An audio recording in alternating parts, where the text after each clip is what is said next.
Hey YouTube, POV Knives here, coming at you with the question that I think comes up after a certain time in the knife collecting hobby is, all right, I'm gonna buckle down and I'm gonna start looking at Chris Reeve knives. These tend to be people's grails, you know, the things that they really reach for at first.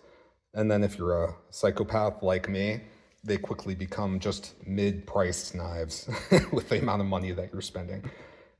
So I have the whole lineup here for you so that we're going to talk about all sorts of stuff. We're going to talk about the different models, who they're for.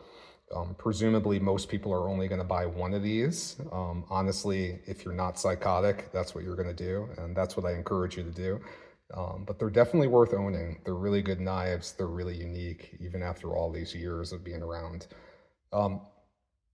So in terms of why these always come up for people is I think they're just iconic. I think that, you know, Chris Reeve was the kind of the first person to really transition from being a custom maker and only turning out, you know, a few knives a year to really mass producing them in a way that we now associate with the term, if you will, mid-tech, which you'll hear a lot. In terms of why they've lasted the test of time, again, I think they're just good. And, you know, no one really has been able to, or at least has been willing to copy them in a way that makes them become not, you know, desirable anymore. So let's talk about what you get in the packaging. You'll always get the same box. You'll see this emulated a lot. Tor Knives actually kind of just does the same thing, which I think is just kind of cheap, but I digress. It'll say the model, all the good stuff, what steel it is. If there's a blade finish, it'll be on there. It's going to tell you what the inlays are, the model, and the blade shape. We'll talk about blade shapes in a little bit. So let's crack this thing open. You get a cool little folder. Goodies inside include usually some semblance of sticker. I've seen these vary.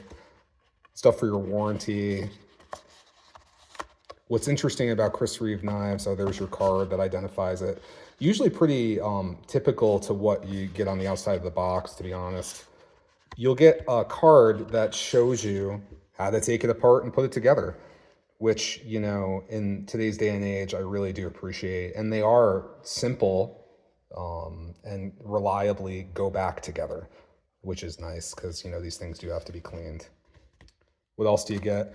With certain models, you'll get slips. I don't use these. I don't think anyone really does, but it's cool to get their little slogan on there. You get the now famous cloth, presumably for cleaning your blades. Get a little embossed logo on there.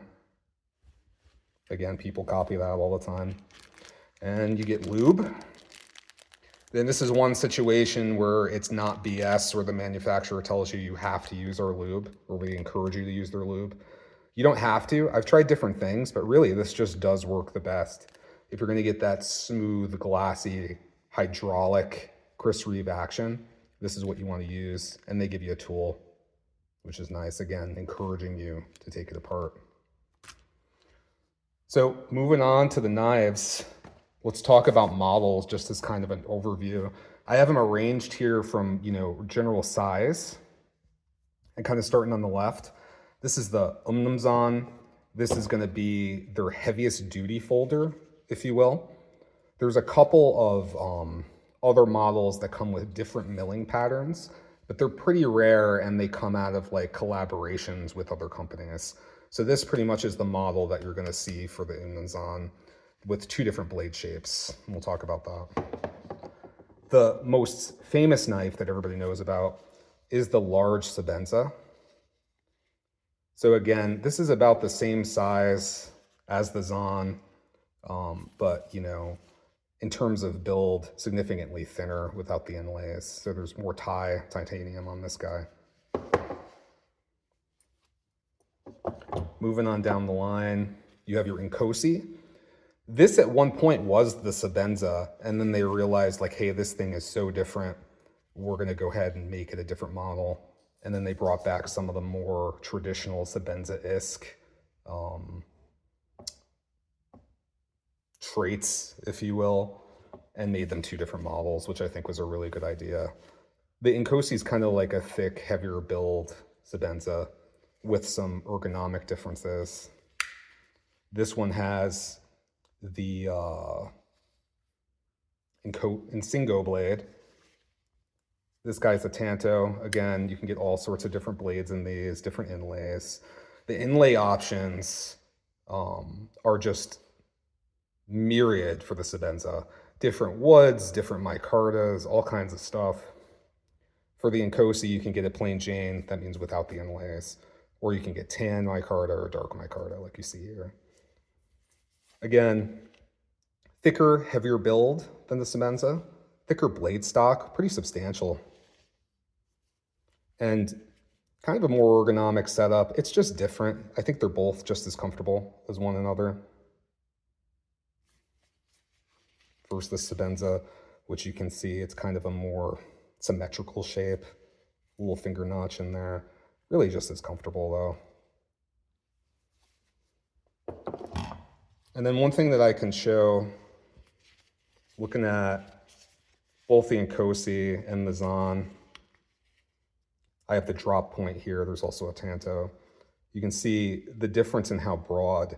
So even though these are both heavy use folders per Chris Reeve Knives, the Zaan is just much more substantial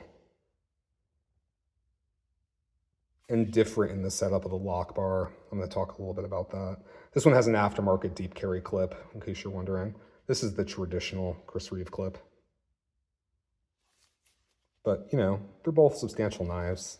Even the large Sebenza, which is considered the light duty, I guess, large folder, it's still, that's a big knife. Like if you pull that out in front of non-knife people, they're going to be like, well, that's a sword. But they get large. Splitting things up, you know, into what I consider the smaller models. You have variants of these ones over here. So you have your small Sebenza. I have 2 here, so I can show you different blade materials. So here, again, we have the insingo blade, but in a small Sebenza. Kind of give you a size comparison there. Substantially smaller, but still what, you know, many people would consider to be a full-size EDC knife. It's a good size. It does what you need it to do. Really, the large here is kind of overkill for most people. Most people don't need to carry this around. They need this. And here you see this one has micarta inlays. And that's exactly how they would look on the large. Again, just scaled down. It still fills my hand. I have large size hands in terms of glove size. It's a good size knife. Looking at this one, this is what the plain Jane Sebenza would look like. And I have a plain Jane here in a Damascus blade. There's something about the contrast with the blue hardware, the Damascus, in this case, raindrop. You'll see scratches on there. Again, I'll mention, I do use my knives. Want to give you guys real world impressions of how they perform. It's been sharpened. This is just the normal stone wash that you get from a Chris Reeve.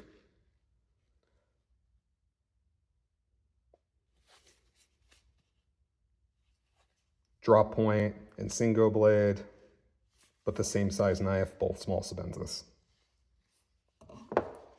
Now, I want to jump back real quick to the full-size, large Inkosi.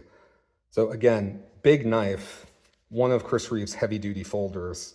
One would think that the small Inkosi would be, you know, substantial, probably bigger than the small Sebenza.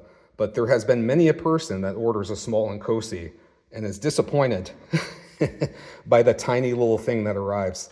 So while it's a thicker knife, about the same thickness really as the full size, I mean, this guy is just tiny, tiny, tiny.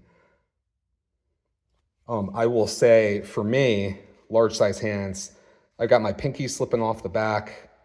It's not real comfortable. This is like utility blade for me. I think it's personally too small. So, I mean, that's a big jump down in size. Same blade shape. You can see it right away. Comparing that with a small Sebenza, small Sebenza is just really that happy medium. Fits my hand really well. The blade here, I think, is just too small, at least for my EDC. If you're just walking around opening letters, this is your guy. I think, if you want a small, chunky thing, if that's your bag, if that's what you're looking for in a knife, the Inkosi in small form is where you want to be. Some people do like that. If you have blade restrictions, right, in your state or your city that you live in, this might be where you want to be. Let me grab a ruler. So looking at this, what are you at here? Maybe 2.5? Oh, that's from the thumb stud. It's a 3-inch blade, just under 3 inches. So I think that's by intention. 3 inches, at least in the US, that's a cutoff for you in a lot of cities. And if you want a heavy duty Chris Reeve knife, the small Inkosi is going to be where you're at. So if you're in, Boston, New York City, stuff like that. The next micro or small size knife, and I'm going to butcher this, I speak American, not South African, is the Mnandi. There's an M and an N together. That confuses me. But this is your gentleman's knife. It can be opened one-handed. I think I would struggle to do that with gloves, though. What's nice about this, and I do really like this knife, you get a lot of blade for the package. Comparing this to the small Inkosi. Fairly comparable, maybe a little less, but it is thin, it is light. You can take this out, this would be, I don't like the term gentleman's folder. I feel like that's weird, like something that somebody would say in like the 1920s. But if I did, go to a wedding or, I'm going to be with a lot of non-knife people and I'm dressed nice, this probably would be what I would bring. These are bog oak inlays. Again, lots of different options. They do a different finish on most of these. This is like a satin. It's okay. Chris Reeve satin is okay. I've seen a lot better. I don't dislike it. They do some polished blades now, even in MagnaCut. I kind of wish this had the polished blade. Maybe in the future, Chris Reeve, if you're listening. But we'll talk about, all these individually in terms of design. I do really like this one. This is my personal choice if I'm going to go into a city or, again, nice event, something like that. So let's talk a little bit about, all right, I'm kind of zeroing in on the model here. How hard are these to find? You will find that the easiest ones to find are the Sebenzas. And that makes sense. Both small and large, pretty easy to find. Now, you may not be able to get right away the configuration that you want. And don't go ordering that from Chris Reeve Knives unless you want to wait 4 or 5 years to get it. I was exaggerating. I think it's like 2 or 3 years. But you'll be able to find these. And you can, not spend hours on the internet searching, checking, just to spend $500 on a knife, which is nice. And it makes sense that these would be more available. This is his most iconic, well-recognized design. Next, I would say in terms of ease of ability to find is going to be the Inkosi. And I think that they don't make very many of these, at least that's been my perception, but they seem not to move as fast as other models. I don't know why that is. I really like the Inkosi. I would say that, I prefer it to the large Sebenza personally. Fits my hand really nice. I like bigger knives. I like more substantial knives.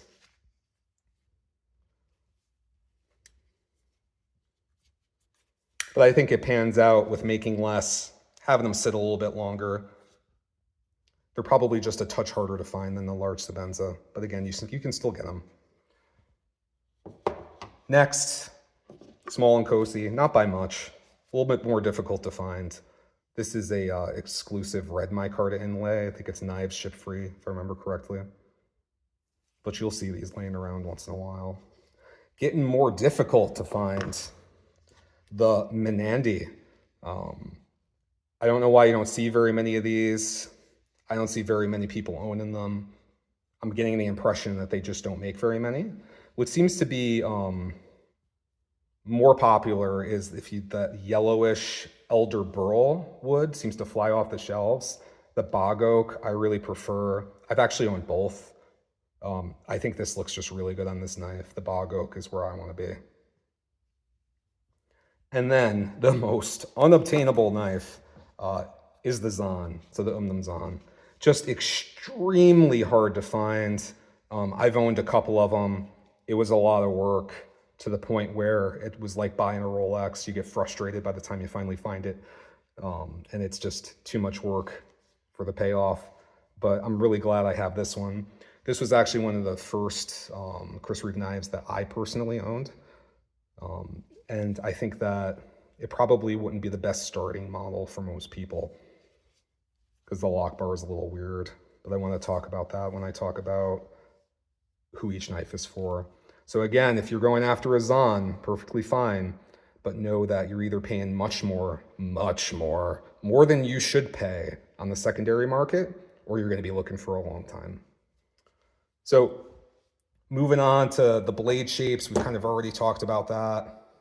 I'll just run through them again so you can hear the names. Mnandi is always a drop point. These guys are insingo blades, kind of like a sheep's foot sort of thing. I really like these. I think they're really functional. Just beware, kind of a thin tip, something to be aware of. The Zaan, you can get 2 blades, like I mentioned, a tanto, but I really like this harpoon drop point.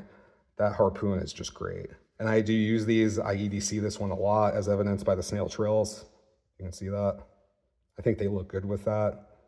Man, it just gives them some age and some patina. And when you EDC this makes a great scraper. I know people are cringing, like, oh no, don't use your Chris Reeve to scrape. But this works really well, and it's held up. Look at that edge. I didn't touch that up. So use your $550 Umnumzaan as a scraper if you get the harpoon drop point.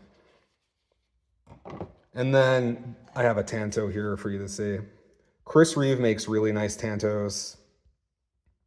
I like how they broaden out the grind there on the tip. Nice. And this is, if you're going to buy a used tanto, guys, this is what I want you to look for. People do not know how to sharpen these things. Keep that in mind when you buy one. But that should come to a nice point right there where the 2 edges join. If it's rounded out, somebody's jacked it up, and you shouldn't be paying very much for it. You never want to see that point right there rounded out. And keep in mind, if you sharpen it, you need to not round that out, or else it's not going to look like a tanto. It's going to look like a bastardized drop point or a spear point. All right, what else? So talking about, the choices and your inlays and kind of what I can show you here. You've seen the micarta. We've got some different examples. Micarta is good for durability on these knives. So Chris Reeve has a spa service. You can send them in and they will re-glass blast or re-sandblast your knife. They can only do that if you don't have wood on it. They can't give you, the full repair spa service if you have wood, because they blast the wood. They can't refinish that. So keep that in mind.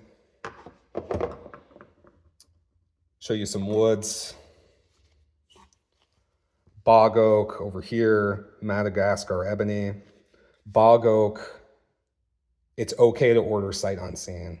It's a cool wood. I think I've heard people say it's like thousands of years old. It's like almost a fossil, but not. Gives a nice shine. I really like it. Again, I think it looks great on the Mnandi. It looks awesome. Madagascar ebony. If you're gonna spend $500 on a knife with Madagascar ebony from Chris Reeve, you will call the dealer and tell them to send you a picture, because these vary greatly. When you get the Madagascar ebony, you want some nice grain, you want to see some browns, you want to see some blacks, you want it to match on both sides. I've seen some that look terrible. They come out dark looking like this, but muddied and not cool. You don't want that. They come out with like random stripes to where they're going every which way, and it's not smooth like this. It doesn't flow. Know what you're getting. You're spending a lot for a knife.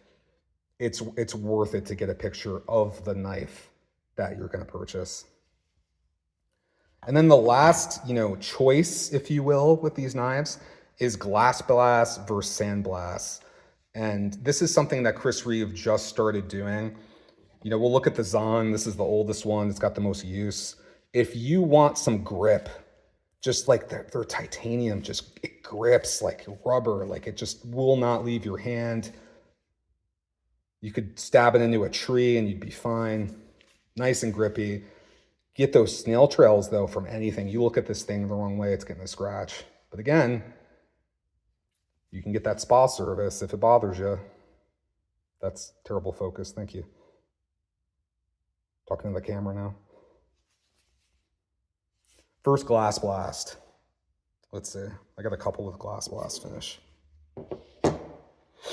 So let's do... Well, there's a nice patch of open titanium. Look at the difference. Glass blasted, sand blasted, or bead blasted. Shinier, more even, but exceptionally scratch resistant. I have not been able to scratch a glass blasted knife. They just started doing this. It's something that Bill Koenig does on his knives. Very resistant to scratching, not as grippy. I prefer this. I like the patina, but if you don't want it to scratch, that's what you want. You want the glass blasted finish. And I'll show you, this is my newest acquisition. Really nice wood. I know I don't have the option to get the spa service. Wood tends to be shiny, especially from Chris Reeve. They put a nice finish on there. I went with glass blasted, and I did that because I don't want patina on this thing. I think it looks great the way it is. I know that I can't refinish it. I can't get the spa service. Glass blasted is just a great match with their wood finishes because the shine evens it out. I don't know. I think it's a good move. My preference. Blade materials, you'll find the newer ones are in MagnaCut. Older ones, you'll see S35VN. They did S45 for a while. I would say, personally, having owned all those steels in Chris Reeve Knives, you want to be at least with S45VN. You don't want to be messing around with their S35. People used to talk up their S35. I think it was really soft. I think it was a bad steel, honestly. The knife would go dull very frequently. I would recommend S45 to MagnaCut. You're going to be happy that you did. So let's kind of talk about who should choose each knife. All right, if you're in a city and you want to carry this thing, and it's not a free city, right? Not a free state, and they're super anal about knives, or you're in an office and you don't want to freak people out, you want to go small, you want to go sub 3 inches, your only options, durable, thick, small Inkosi, small and classy, Mnandi. Those are your only options. So I put these in the, if you're a city slicker and you're limited, that's what you do, all right? If you just want one and one design doesn't speak to you, you're probably gonna want a Sebenza.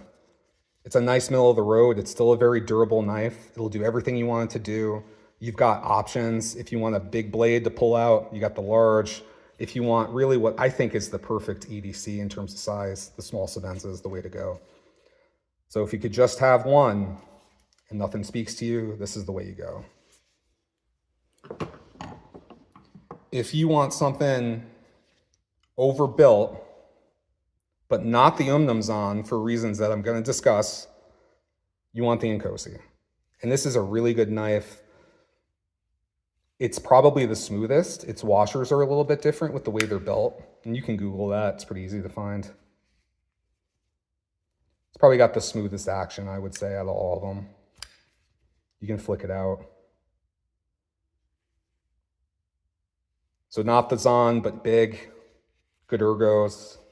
You want the Inkosi. And easy to find.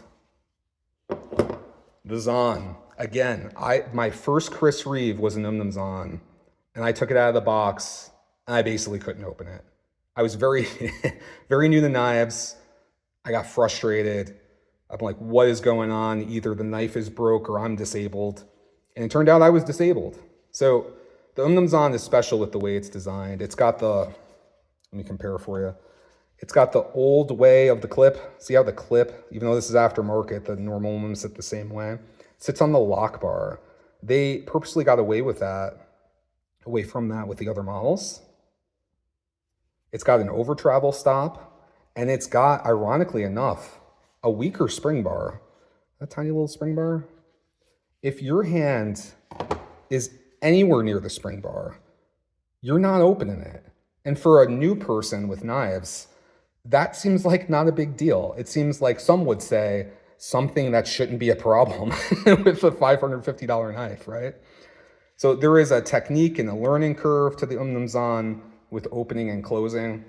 I've actually heard somebody say it's the hot dog method. So you hold a hot dog and you kind of cradle it in your fingers a little bit. You want your fingers, and I still have to do this to this day, you want your fingers down here on this surface that's not lock bar, then push it over and slide it up. It's a two-stage process. I'm at this point, now I can close it. The knife is difficult to get out because with this model, the thumb studs are the stops here against the frame, and they've got this weird angle. So normally you would take it out like that, but you can't because it's right up against the frame. So you better put an arrow in your brain going this way, right? And bring it out that way, right? And once you get good at it, maybe you can flick it. But it has a learning curve. Now I will say, and I don't know why I'm gonna say it, because those things are weird, but it is an awesome looking knife. It looks great. It feels great. The way they create these grooves out of the irregular titanium here, it just fits your hand. The drop point has this little notch that you just, thumb slips right in. Oh yeah, that's great, right? It feels good in reverse grip. I love the patina. Functionally, I think it's a great blade. It's thicker, it's sturdy, but that hollow grind is so nice on this. This is my favorite. It shouldn't be, especially since it's the knife that pissed me off. But if you're if you're a newbie, it's probably not what you want to get. If you're into knives and you're willing to have a little bit of a learning curve, I think you can't go wrong with the Umnumzaan if you can get it. And the good thing about the Zaan is it's so hard to find. You could beat the crap out of it, send it in for a spa treatment, and sell it for more than you paid. That's just the reality. So now that we've talked about who should choose which of these guys, are they worth the money? I think you know what I'm going to say, because I've got 1, 2, 3, 4, 5, 6, 7 here on the table. I think they're worth the money. No one makes a knife like this. It's premium. The fit and finish is great. You've got the history, you've got the character, and functionally, every single one is a great knife.